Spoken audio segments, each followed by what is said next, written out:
Dear students अस्सलाम वालेकुम। आज हम ninth class biology lecture number 25 discuss करेंगे और आज का हमारा जो लेक्चर है उसमें हम जो टॉपिक्स डिस्कस करेंगे वो है osmosis and water balance problem in the plants and animal cells. तो सबसे पहले डियर स्टूडेंट्स हम ऑस्मोसिस को डिफ़ाइन करते हैं कि ये ऑस्मोसिस क्या होती है। ऑस्मोसिस डियर स्टूडेंट्स, इसमें वाटर मॉलिक्यूल जो है वो मूवमेंट करते हैं। तो कहाँ से कहाँ पर वाटर मॉलिक्यूल्स मूवमेंट करते हैं, इसके लिए हमें तीन चीज़ों को डिस्कस करना होगा। गौर करिएगा, एक तो ये है कि इस ऑस्मोसिस में जो वाटर मॉलिक्यूल्स हैं वो मूव करते हैं across semi permeable membrane. Semi permeable membrane, ये पॉइंट्स को समझना है। दूसरा पॉइंट है ऑस्मोसिस में कि from lesser concentration of solute, from less concentration of solute. इस सोल्यूट की जगह पर आप साल्ट लिख सकते हैं समझने के लिए। तीसरा पॉइंट है हमारे पास इसका to the higher concentration of solute, to higher concentration of solute। इसका मतलब ये हुआ कि जो ऑस्मोसिस है ये तीन पॉइंट्स पर डिपेंड करती है। पहली चीज़ ये है कि पानी को हमेशा मेम्ब्रेन में से गुजरना पड़ेगा, ये पहली कंडीशन है। दूसरी कंडीशन ये है कि जब पानी मेम्ब्रेन में से गुजरेगा तो कौन सी साइड से कौन सी साइड पर जाएगा, हमेशा उस तरफ जाएगा जहाँ पर साल्ट ज़्यादा होगा, यानी कि सोल्यूट ज़्यादा होगा। कहाँ से जाएगा, उस साइड से जाएगा जहाँ पर साल्ट या सोल्यूट कम होगा। तो इसका मतलब ये हुआ कि हमने तीनों कंडीशंस डिस्कस कर ली कि एक, वाटर को सेमी परमिएबल मेम्ब्रेन से लाजमी गुजरना पड़ेगा। दूसरा, वो कहाँ से जाएगा, जहाँ पर पानी में साल्ट कम होगी उस साइड से निकलेगा। जाएगा कहाँ पर, जहाँ पर पानी में साल्ट ज़्यादा होंगे। तो अब इन तीन पॉइंट्स को मद्देनज़र रखते हुए हम इसको डिफाइन करते हैं। हम लिखते हैं ऑस्मोसिस को कि मूवमेंट ऑफ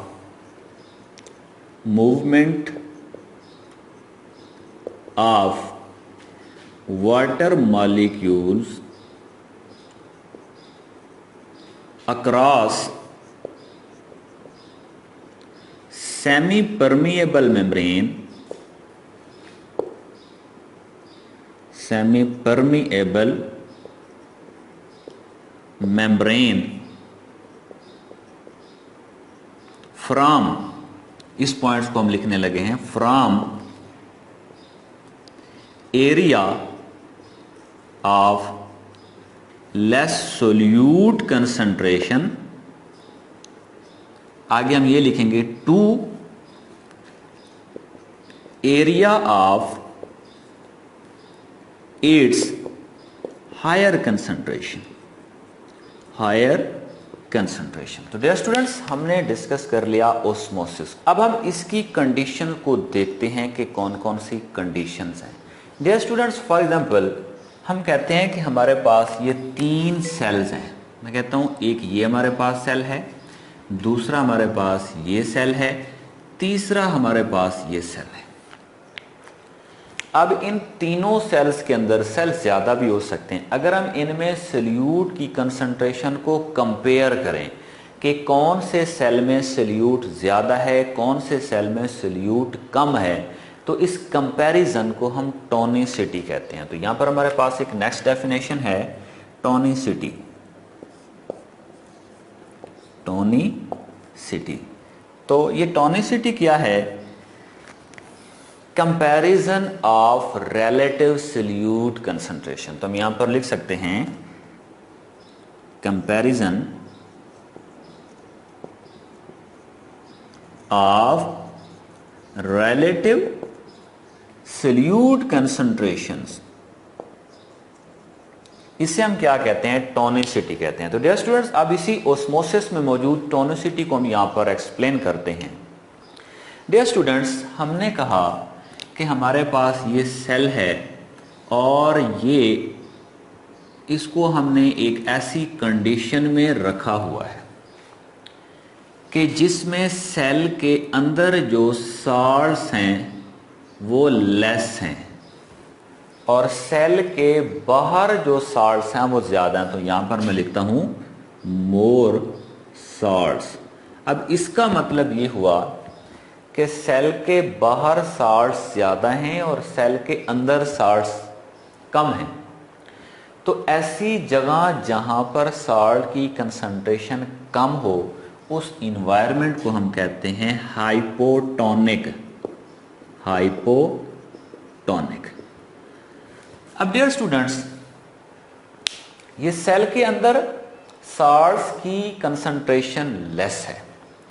अब ये सेल के अंदर साल्ट की कंसंट्रेशन लेस है और सेल के बाहर कंसंट्रेशन ज्यादा है, तो बाहर वाली कंसंट्रेशन को हम हाइपरटोनिक कहेंगे। सेल के अंदर वाली जो कंसंट्रेशन है उसे हम हाइपोटोनिक कहेंगे। अब अगर हम सेल के बाहर वाली कंसंट्रेशन को कहें तो हम इस बाहर वाली कंसंट्रेशन को कहेंगे हाइपरटोनिक। हाइपरटोनिक। अब डियर स्टूडेंट्स, होगा क्या, हमने अभी बात की है कि सेल में अगर साल्ट्स कम हो तो पानी बाहर जाएगा क्योंकि बाहर ज़्यादा है, और सेल के अंदर साल्ट ज़्यादा है तो पानी सेल के अंदर आएगा क्योंकि हमेशा पानी उस साइड पर मूव करेगा जहां पर साल्ट की कंसंट्रेशन ज़्यादा हो। तो अब यहाँ पर गौर करिए, इस बीकर में या इस बर्तन में हमारे पास पानी यहाँ तक है, ये सारा पानी है और इसमें बाहर की तरफ साल्ट ज़्यादा हैं, तो बाहर वाली कंडीशन कौन सी होगी, हाइपरटोनिक। अब हमेशा पानी मूव करेगा जहां पर साल्ट्स ज़्यादा होंगे, तो हम कहते हैं कि water will move from inside to outside. और अगर सेल में से पानी बाहर निकलेगा तो सेल का साइज कम होगा। दूसरा, हमारे पास ये वाली कंडीशन है जिसमें हमारे पास ये जो कोई बीकर है या बर्तन है, इसमें साल्ट की कंसंट्रेशन इक्वल है, यानी कि सेल के अंदर भी साल्ट कंसंट्रेशन बराबर है और सेल के बाहर भी, यानी कि salt concentration inside the cell and salt concentration outside the cell is equal. अब इसमें क्या होगा, इसमें या तो पानी बाहर से ना अंदर जाएगा ना अंदर से बाहर आएगा। क्यों? क्योंकि इधर भी साल्ट बराबर हैं, उतने ही हैं जितने बाहर हैं। या फिर ऐसा होगा कि जितना वाटर मॉलिक्यूल अंदर जाएंगे उतने वाटर मॉलिक्यूल बाहर आ जाएंगे। ऐसा क्यों होगा? क्योंकि साल्ट की कंसंट्रेशन दोनों साइडों पर बराबर है और इस कंडीशन को हम कहते हैं आइसोटोनिक। आइसोटोनिक। अब यहां पर गौर करिए, यह वर्ड हाइपर का मतलब है मोर या मैक्सिमम। यहां पर वर्ड आइसो का मतलब है सेम। सेम का मतलब इनसाइड भी साल्ट उतने ही है जितने के बाहर की तरफ। अब हमारे पास तीसरी कंडीशन है। इस तीसरी कंडीशन को हमने देखना है इसमें क्या होता है। अब बात कुछ इस तरीके से है कि इसमें सेल के अंदर साल्ट्स ज्यादा है, साल्ट्स मैक्सिमम है, साल्ट को हम सोल्यूट भी कहते हैं, और बाहर साल्ट्स जहां वो लेस हैं, लेस साल्ट्स, यानी कि इसका अपोजिट है। इसमें साल्ट बाहर ज्यादा थे, इसमें साल्ट्स बाहर कम है। इसमें साल्ट्स अंदर कम थे, इसमें साल्ट्स अंदर सेल में ज्यादा है। तो ऐसी कंडीशन जिसमें सेल के बाहर पानी में साल्ट्स कम हों, अब क्या होगा कि पानी कहां पर जाएगा, वाटर मॉलिक्यूल कहां पर मूव करेंगे। हमेशा हमने ये बात माइंड में रखनी है कि वाटर मॉलिक्यूल वहां जाएंगे जहां पर साल्ट ज्यादा होगा। तो यहां पर बाहर साल्ट कम है, अंदर साल्ट ज्यादा है, तो पानी अंदर की तरफ जाएगा, जिसकी वजह से सेल के अंदर पानी ज्यादा हो जाएगा और सेल बर्स्ट भी हो सकता है, फट भी सकता है। अब सेल के बाहर पानी कम है तो इस कंडीशन को हम कहेंगे hypotonic. Hypotonic, hypo mean less, hypo mean less, iso mean same और हाइपर मीन ज्यादा। तो डियर स्टूडेंट्स, हमने 3 कंडीशंस को डिस्कस कर लिया और हमने देखा कि इन सेल्स को हमने कंपेयर किया कि कौन से सेल्स में सॉल्ट की कंसंट्रेशन कम है और कौन से सेल में कंसंट्रेशन सॉल्ट की ज़्यादा है। तो ये हमारे पास एक टॉनिसिटी, और टॉनिसिटी को भी हमने क्या डिफाइन किया, comparison of relative solute concentration in the cell. तो डियर स्टूडेंट्स, अब हमने इन 3 कंडीशंस को डिस्कस कर लिया। अब हमने इनको अप्लाई करना है प्लांट सेल में भी और एनिमल सेल में। तो डियर स्टूडेंट्स, हम सबसे पहले यहां पर इसको कंपैरिजन करते हैं इसका इन एनिमल सेल। तो एनिमल सेल में हम लिखते हैं, ये अब हम देखने लगे हैं water balance problem, water balance problems in animal cell. अब डियर स्टूडेंट्स, हमने यहां पर कोई एक बीकर लिया है, उसके अंदर हमने एनिमल सेल रख दिया और उसमें हमने ये वाटर भर दिया। अब गौर करनी है, हम क्या करते हैं, सेम इसी तरीके से हम इसके अंदर ये जो एनिमल सेल है इसके बाहर यानी कि बीकर में और सेल के अंदर हमने देखना है साल्ट्स कितने हैं। अब डियर स्टूडेंट्स, अगर ऐसा हो कि यहाँ पर जो साल्ट्स हैं वो लेस हों, यानी कि सेल के अंदर साल्ट्स कम हों और सेल के बाहर साल्ट्स हम कहते हैं कि ज़्यादा हैं, तो हमेशा जो वाटर है वो मूव करेगा वहां पर जहां पर साल्ट्स ज़्यादा होंगे। तो बाहर साल्ट्स ज़्यादा हैं तो बाहर वाली कंडीशंस कौन सी होगी, हाइपरटोनिक, हाइपरटोनिक, यानी कि बाहर में साल्ट्स जो हैं वो ज़्यादा हैं, साल्ट्स मैक्सिमम है। अब होगा क्या कि पानी ने हमेशा उस जगह जाना है जहां पर सोल्यूट की कंसंट्रेशन ज्यादा है, सोल्यूट मीन साल्ट ज्यादा है। तो इसका मतलब ये हुआ कि पानी सेल से बाहर की तरफ आएगा, और अगर पानी सेल से बाहर की तरफ आ गया तो इट मीन सेल के अंदर पानी कम रहेगा, और अगर सेल के अंदर पानी कम रहेगा तो सेल का साइज कम हो जाएगा। तो इस वजह से ये हमारे पास सेल की शेप कुछ इस तरीके से बन जाएगी, मतलब ये सेल में से पानी निकल आया और सेल का साइज छोटा हो गया। इस कंडीशन को हम कहते हैं हाइपरटोनिक। ये एनिमल सेल में हम किसी ब्लड सेल की बात कर रहे हैं। अब दूसरी कंडीशन है हमारे पास कि हम एनिमल सेल में से, ये हमारे पास कोई बीकर है, इसमें हम एनिमल सेल रख देते हैं। अब इसमें हम देखते हैं सॉल्ट की कंसंट्रेशन कैसी है। अब अगर इसमें सेल के अंदर सॉल्ट की कंसंट्रेशन और सेल के बाहर सॉल्ट की कंसंट्रेशन को इक्वल रखें, कि सॉल्ट की कंसंट्रेशन बाहर यानी सोल्यूट की कंसंट्रेशन बाहर भी उतनी हो और अंदर भी उतनी हो, तो क्या होगा कि या तो पानी ना बाहर से अंदर जाएगा ना अंदर से बाहर आएगा, या फिर ऐसा होगा कि जितने वाटर मॉलिक्यूल बाहर से सेल में जाएंगे उतने वाटर मॉलिक्यूल अंदर से बाहर चले जाएंगे। क्यों? क्योंकि सॉल्ट की कंसंट्रेशन दोनों साइड पर इक्वल है। तो इस कंडीशन को हम क्या कहेंगे, आइसोटोनिक, आइसोटोनिक। अब इसमें क्या होगा, यानी कि आइसोमीन हम लिख सकते हैं इक्वल कंसंट्रेशन ऑफ सॉल्ट्स। अब डियर स्टूडेंट्स, इसमें सेल का जो साइज है ये रिड्यूस हुआ था, किसमें, हाइपरटोनिक में। तो हम लिखेंगे सेल साइज रिड्यूस्ड। अब इसकी अगर हम बात करें तो इसमें सेल साइज सेम रहेगा, तो हम यहां पर लिख लेते हैं in isotonic condition cell size remain same, same. Dear students, हमने कौन सी कंडीशंस डिस्कस की हैं, हाइपरटोनिक, और यहां पर हमने कौन सी कंडीशन डिस्कस की है, आइसोटोनिक, आइसोटोनिक। अब एनिमल सेल में हमारे पास एक कंडीशन बाकी है जिसे हम हाइपोटोनिक कंडीशन कहते हैं। तो डियर स्टूडेंट्स, हम यहां पर एक और बीकर ले लेते हैं, इसी बीकर में हम सेल ले लेते हैं, इसी में हमने पानी ले लिया।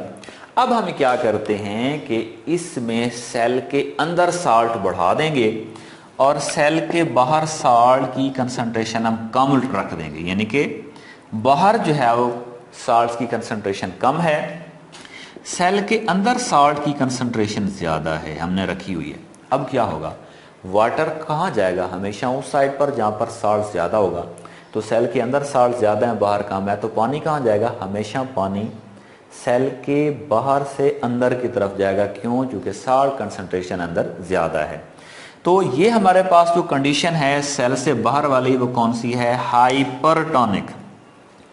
और बाहर वाली जो कंडीशन है वो हाइपोटोनिक, और अंदर वाली कौन सी है? हाइपरटोनिक। लेकिन हम तो देख रहे हैं बाहर की तरफ से, तो इसे हम लिखेंगे हाइपोटोनिक। हाइपोटोनिक कंडीशन में क्या होगा कि वाटर जाएगा फ्रॉम आउटसाइड टू इनसाइड। अब जब पानी बाहर से अंदर की तरफ ज्यादा जाएगा तो सेल का साइज बड़ा हो जाएगा। तो ये सेल साइज इतने छोटे की बजाय ये सेल का साइज बढ़ जाएगा। ये सेल का साइज क्यों बढ़ेगा? क्योंकि पानी बाहर से अंदर की तरफ जा रहा है। पानी बाहर से अंदर की तरफ क्यों जा रहा है? क्योंकि बाहर साल्ट कम है और अंदर साल्ट ज्यादा है। और पानी कहाँ जाता है? हमेशा लेस सॉल्यूट यानी कि लेस साल्ट से ज्यादा साल्ट्स की तरफ। तो हाइपरटोनिक कंडीशन में क्या होगा? हाइपोटोनिक कंडीशन है, इसमें क्या होगा कि सेल का जो साइज है, cell size will increase. Cell size increase क्यों होगा? क्योंकि सेल के अंदर पानी ज्यादा जा रहा है। पानी ज्यादा क्यों जा रहा है? क्योंकि वहां पर साल्ट ज्यादा है। और एनिमल सेल के बाहर क्योंकि सेल वॉल नहीं होती, तो एनिमल सेल बर्स्ट भी कर सकता है, फट भी सकता है। तो डियर स्टूडेंट्स, हमने डिस्कस कर लिया वाटर बैलेंस प्रॉब्लम्स को इन एनिमल सेल। अब हम डिस्कस करते हैं water balance problem in plant cell. जी तो डियर स्टूडेंट्स, हम डिस्कस करते हैं water balance problem in plant cell. तो हम अब क्या करेंगे, उसी तरीके से हम 3 बीकर ले लेंगे। ये हमने 3 बीकर ले लिए और इन तीनों बीकर्स में हमने प्लांट सेल रख लिया। और हमें पता है कि जो प्लांट सेल होता है वो ऑलमोस्ट रेक्टेंगुलर इन शेप होता है, रेक्टेंगुलर इन शेप। इन तीनों के अंदर हमने पानी भर दिया है। और याद रखिए इन तीनों बीकर्स में हमारे पास जो सेल है वो प्लांट का है, एनिमल का नहीं है। अब हमें पता है कि जो सेल है इसका जो सेंटर है इसमें एक लार्ज वैक्यूल होता है। ये मैं यहाँ पर वैक्यूल बनाने लगा हूँ, ये वैक्यूल है। साइडों पर ये न्यूक्लियस होता है। अब हम ऐसा करते हैं कि सेल के बाहर हम साल्ट को ज्यादा कर देते हैं। तो यहां पर देखिए ये बहुत सारे साल्ट कंसंट्रेशन हमने बाहर बढ़ा दी और अंदर साल्ट की कंसंट्रेशन जो है वो कम है। अब क्या होगा, बाहर वाली साल्ट कंसंट्रेशन ज्यादा है तो हमारे पास कंडीशन कौन सी होगी? हाइपरटोनिक। इस हाइपरटोनिक कंडीशन में क्या होगा, चूंकि पानी में बाहर साल्ट ज्यादा है तो साल्ट हमेशा, पानी कहां जाएगा? हमेशा ज्यादा साल्ट की तरफ। तो इट मीन सेल से होता हुआ पानी बाहर मूव करेगा। क्यों मूव करेगा? क्योंकि बाहर साल्ट ज्यादा है और हमेशा पानी उस साइड पर मूव करता है जहां पे साल्ट ज्यादा होते हैं। अब क्या होगा, प्लांट सेल्स में बाहर हाइपरटोनिक कंडीशन होने की वजह से या बाहर साल्ट ज्यादा होने की वजह से जो सेल का जो साइज है वो कम हो जाएगा और सेल का साइटोप्लाज्म भी कम हो जाएगा। और यानी कि जो सेल का वैक्यूल है उसमें भी पानी कम हो जाएगा, तो सेल साइज कम होगा, सेल साइज लेस हो जाएगा या रिड्यूस हो जाएगा। और चूंकि सेल में मौजूद पानी कम हुआ है तो साइटोप्लाज्म का साइज भी श्रिंक हो गया है। तो साइटोप्लाज्म के श्रिंकेज को या साइज के कम होने को हम प्लाज्मोलाइसिस कहते हैं। तो यहां पर कौन सा प्रोसेस होगा? प्लाज्मोलाइसिस। अब ये प्लाज्मोलाइसिस क्या है? श्रिंकेज ऑफ साइटोप्लाज्म को हम प्लाज्मोलाइसिस कहते हैं। तो डियर स्टूडेंट्स, हमने प्लांट सेल में हाइपरटोनिक कंडीशन को डिस्कस किया है। अब हम बात करते हैं इस दूसरी कंडीशन को जिसमें इक्वल कंसंट्रेशन ऑफ साल्ट है सेल के बाहर भी और सेल के अंदर भी। तो अब प्लांट्स में क्या होगा कि ना तो पानी बाहर से अंदर की तरफ आएगा ना अंदर से बाहर की तरफ जाएगा, या फिर जितना पानी बाहर से अंदर की तरफ आएगा उतना ही पानी अंदर से बाहर की तरफ चला जाएगा। तो ये वाली कंडीशन कौन सी हुई? आइसोटोनिक। यानी कि इसमें सेल का साइज जो है वो सेम रहेगा, तो हम लिखते हैं सेल साइज रिमेन सेम। तो डियर स्टूडेंट्स, हमारे पास तीसरी कंडीशन है ये वाली, जिसमें हमारे पास सेल के बाहर साल्ट्स कम हैं और सेल के अंदर साल्ट्स बहुत ज्यादा हैं। अब गौर करना है डियर स्टूडेंट्स, ये वेरी इंपॉर्टेंट पॉइंट है। क्योंकि बाहर सेल में साल्ट की कंसंट्रेशन कम है तो पानी सेल में बाहर से अंदर की तरफ जाएगा। क्यों? क्योंकि अंदर साल्ट ज्यादा है। जब सेल के अंदर पानी ज्यादा जाएगा तो पानी वैक्यूल में ज्यादा जाएगा। जब पानी वैक्यूल में ज्यादा जाएगा तो वैक्यूल का साइज बढ़ेगा। जब इसी वैक्यूल का साइज बढ़ेगा तो यही वैक्यूल जो है इस सेल वॉल के ऊपर प्रेशर डालेगा। तो सेल वॉल में प्रेशर डालने की वजह से सेल वॉल के ऊपर जब प्रेशर डालेगा तो इस पानी की वजह से वैक्यूल में मौजूद जो प्रेशर बन रहा है उसे हम कहते हैं टर्गर प्रेशर। टर्गर प्रेशर, गौर करना ये टर्गर प्रेशर क्या है कि जब जब प्लांट सेल के अंदर साल्ट ज्यादा हो तो पानी बाहर से अंदर की तरफ जाता है। जब पानी बाहर से अंदर की तरफ जाएगा तो वह वैक्यूल में जाएगा। वैक्यूल का साइज इंक्रीज होगा तो ये वैक्यूल के सेल की जो मेम्ब्रेन है वो सेल वॉल के ऊपर प्रेशर डालेगी। जब ये वैक्यूल प्रेशर डालेगा तो इसकी हम टर्गर प्रेशर कहते हैं और इस प्रोसेस को हम टर्जिडिटी कहते हैं। टर्जिडिटी वैक्यूल के प्रेशर का अमल है और वैक्यूल के प्रेशर को हम टर्गर प्रेशर कहते हैं। अब क्या होगा कि इसका सेल का साइज इंक्रीज नहीं होगा। क्यों इंक्रीज नहीं होगा? क्योंकि इस सेल को जो सेल के बाहर सेल वॉल है वो उसको रोक लेगी और सेल का साइज इंक्रीज नहीं होगा। हाँ, क्या होगा? सेल हार्ड हो जाएगा, सेल फ्लेक्सिड नहीं होगा, सेल ढीला नहीं होगा। इसमें सेल टर्जिड रहेगा, जो कि सारे सेल हम पानी देते हैं प्लांट्स को तो पहले पौधे मुरझाए होते हैं, जैसे ही हम पानी देते हैं तो टर्गर प्रेशर इंक्रीज होता है और पौधे जो होते हैं वो मुरझाना ख़त्म कर देते हैं और वो बिल्कुल सीधे हो जाते हैं। तो इसी वजह से जो पौधे हैं वो सीधे हो जाएंगे और टर्गर प्रेशर जो है वो मेंटेन होगा। जबकि अगर हम इसकी बात करें तो इसमें सेल का साइज कम हो जाएगा। कौन सी कंडीशन में? हाइपरटोनिक कंडीशन में। तो सेल में मौजूद वैक्यूल में जब पानी कम होगा या साइटोप्लाज्म का पानी कम होगा तो उसे हम क्या कहते हैं? उसे हम प्लाज्मोलाइसिस कहते हैं। क्योंकि ये सेल का साइज, सेल की जो अंदर साइज है यानी कि जो सेल के अंदर वाटर है वो कम हो जाएगा और सेल में मौजूद साइटोप्लाज्म कम होगा तो उसे हम श्रिंकेज ऑफ साइटोप्लाज्म कहेंगे और श्रिंकेज ऑफ साइटोप्लाज्म को हम प्लाज्मोलाइसिस कहते हैं। तो डियर स्टूडेंट्स, ये वाला जो सेल है ये फ्लेक्सिड होगा, फ्लेक्सिड में ढीला होगा। अगर हम इसकी बात करें तो ये सेल फ्लेक्सिड नहीं होगा।